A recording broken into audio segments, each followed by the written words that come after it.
고린도전서 15장 56절에서부터 58절입니다.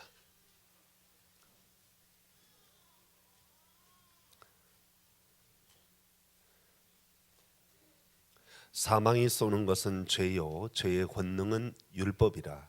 우리 주 예수 그리스도로 말미암아 우리에게 승리를 주시는 하나님께 감사하노니, 그러므로 내 사랑하는 형제들아 견실하며 흔들리지 말고 항상 주의 일에 더욱 힘쓰는 자들이 되라.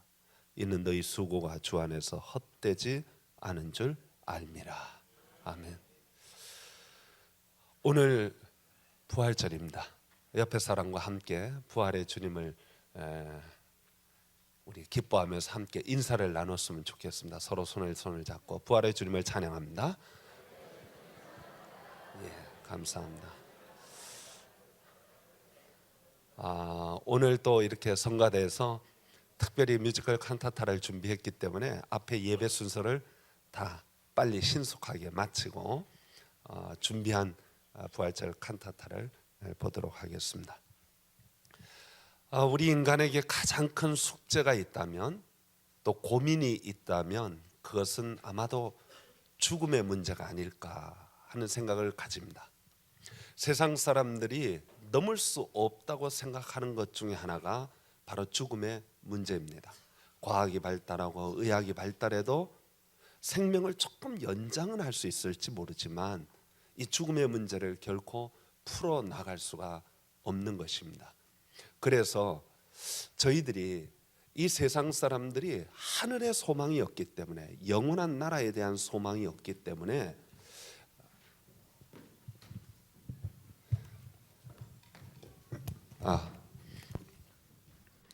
하늘에 대한 소망과 영원한 나라에 대한 소망이 없기 때문에 그들은 이 세상의 전부인 줄 알고 이 세상에 목숨을 걸고 이 세상의 모든 것을 투자하며 살고 있습니다.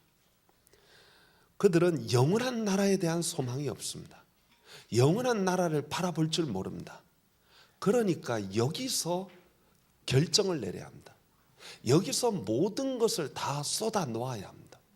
여기서 즐거움을 누리고 여기서 만족을 누려야 그들은 삶을 살 수가 있는 것입니다. 그들의 소망은 이 땅일 뿐입니다. 그러나 우리가 인생을 살아봐서 알지만 인생이 얼마나 화살같이 빨리 지나갑니까? 엊그제가 저 대학교 들어갈 때 같았는데 벌써 30년이 훌쩍 지나버렸어요. 어르신들 앞에서 제가 이런 소리 하면은 아마 아이고 젊은 놈이 이렇게 말을 하는지 모르지만 시간은 너무나 빨리 지나가고 있습니다. 우리 모든 사람들이 이 죽음의 문제 때문에 고민하고 괴로워하지만 이 죽음의 문제를 해결하실 분이 한 분 계십니다. 그분은 사망 권세를 깨뜨리시고 부활하신 주님이십니다. 모든 사람은 다 남자와 여자에게서 태어났습니다. 학력이 있든 학력이 없든, 돈이 있든 돈이 없든, 권세가 있든 없든, 능력이 있든 없든 다 사람의 자녀입니다. 그런데 예외가 한 분 있습니다. 요한복음 1장 14절에 보면 말씀이 육신이 되어 우리 가운데 거하시매, 말씀이 육신으로 오신 분. 요한복음 8장 23절에는 예수님께서 본인이 스스로 말씀하시기를 너희는 아래에서 났고 나는 위에서 났으며 너희는 이 세상에 속하였고 나는 이 세상에 속하지 않았다 라고 말하고 있습니다. 다시 말하면 우리는 이 땅에 속하여서 이 땅이 전부인 줄 알고 살고 있지만 우리 주님은 하나님 나라에서, 영광의 나라에서 이곳에 잠깐 오셨다 가시면서 이 세상의 전부가 아님을 우리에게 알려주고 계십니다. 그래서 예수님의 비유 중에 부자와 나사로의 비유 보세요. 얼마나 명쾌하게 하나님 나라에 대하여 또 지옥에 대하여 설명하고 있습니까?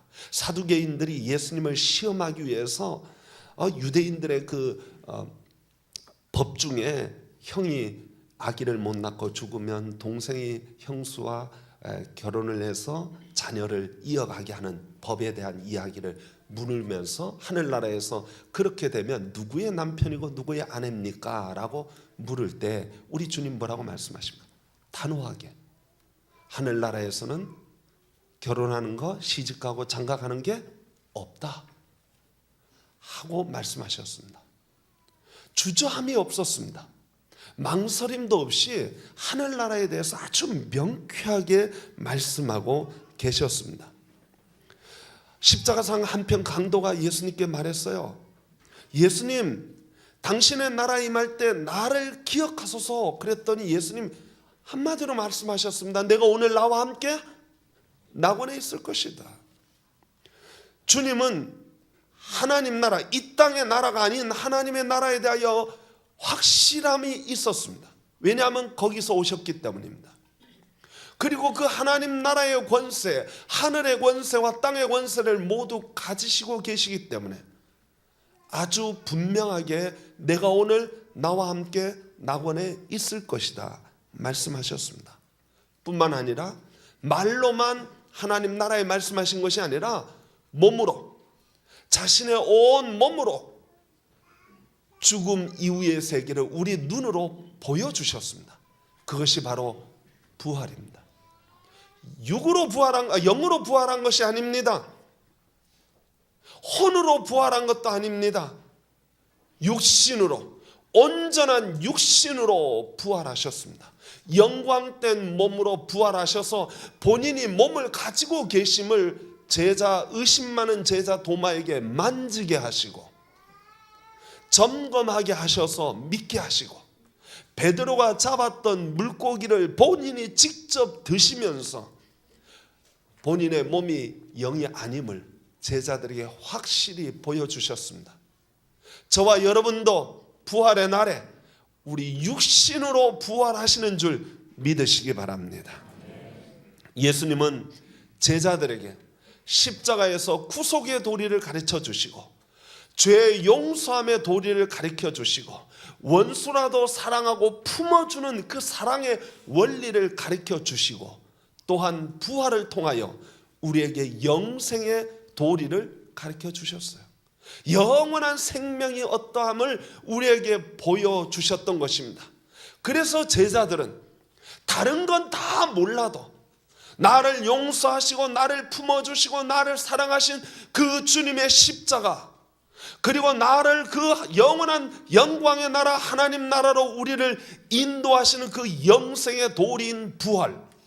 그래서 사도 바울은 뭐라고 말합니까? 나는 십자가와 부활 이외에는 아무것도 알지 아니하기로 작정하였노라.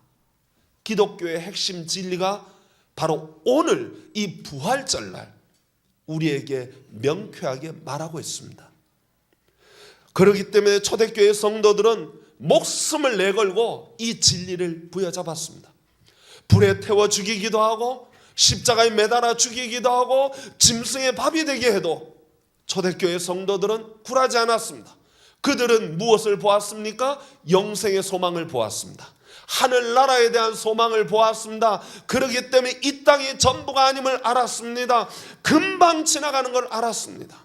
베드로 사도는 너희들이 잠시 받는 환난에 경한 것을 그렇게 말씀하고 있습니다. 그래요. 살아보니까 순간이에요. 그냥 휙 지나가는 것 같아요. 우리가 이 잠시 받는 이 인생길에서 우리에게 앞에 다가오는 여러 가지 시험들, 환난들, 어려움들이 있는데 그 중에 가장 결정적인 어려움과 시험은 사망입니다.